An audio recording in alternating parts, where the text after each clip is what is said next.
दिल्ली के लाल किले में एक दिन बड़ी अजीब सी शांति थी। न बाजारों की चहल पहल थी, न महल में संगीत की धुन। बादशाह अकबर अपने सिंहासन पर बैठे गंभीर चेहरे के साथ कुछ सोच रहे थे। दरबारियों की पंक्तियां लगी थीं, पर सबके चेहरों पर चिंता थी। अचानक अकबर बोले, बीरबल, क्या तुमने कभी सुना है कि मौन खामोशी बोल सकती है? बीरबल मुस्कुराए। जहां शब्दों की कीमत खत्म हो जाती है, वहां मौन ही बोलता है, हुजूर। अकबर बोले, तो फिर यह साबित करो।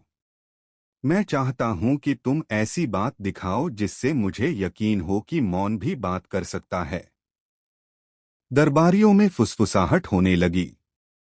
सब सोचने लगे, यह कैसा सवाल है।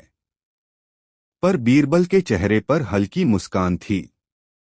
उन्होंने झुककर कहा, जहां पनाह, मुझे 3 दिन का समय दीजिए। अकबर ने सिर हिलाया। पहला दिन मौन की शुरुआत। तीसरे दिन बीरबल कुछ अजीब तैयारियां करने लगे। उन्होंने कहा कि दरबार में किसी को बोलने की इजाजत नहीं होगी।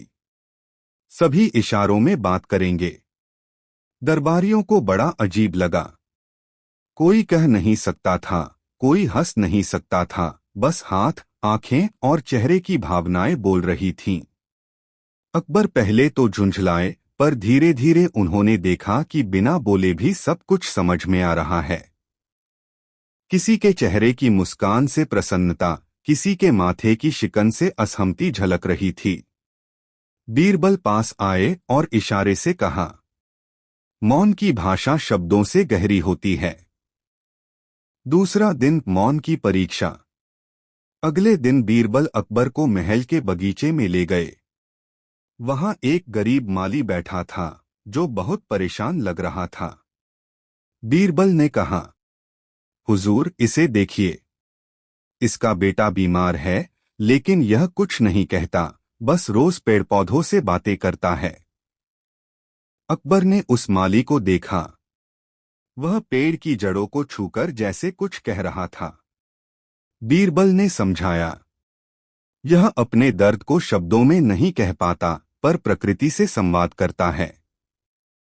उसका मौन उसके मन की पुकार है। अकबर की आंखों में करुणा आ गई। उन्होंने माली की मदद की आज्ञा दी। तीसरा दिन मौन का जादू। तीसरे दिन बीरबल ने दरबार में एक छोटा बालक बुलाया, जिसकी आवाज नहीं थी। बीरबल ने कहा, यह बच्चा बोल नहीं सकता, लेकिन इसकी आंखों में पूरी दुनिया है। बच्चे ने एक मिट्टी की गुड़िया निकाली और अकबर को दी। अकबर ने पूछा, इसका मतलब?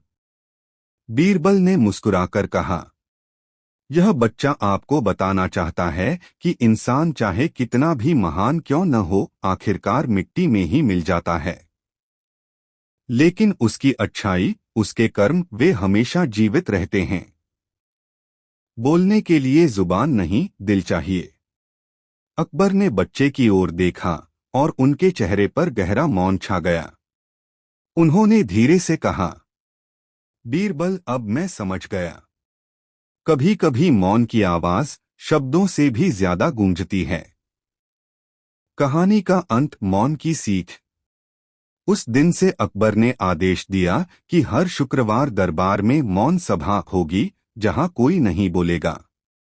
लोग केवल आंखों, भावनाओं और कर्मों से संवाद करेंगे। बीरबल ने मुस्कुराकर कहा, जहां पनाह, शब्द तलवार की तरह होते हैं, लेकिन मौन एक दर्पण की तरह। जो जैसा होता है, वही उसमें दिखाई देता है।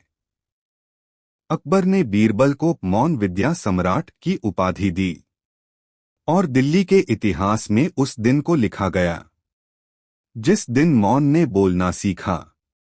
Please like, share and subscribe our YouTube channel.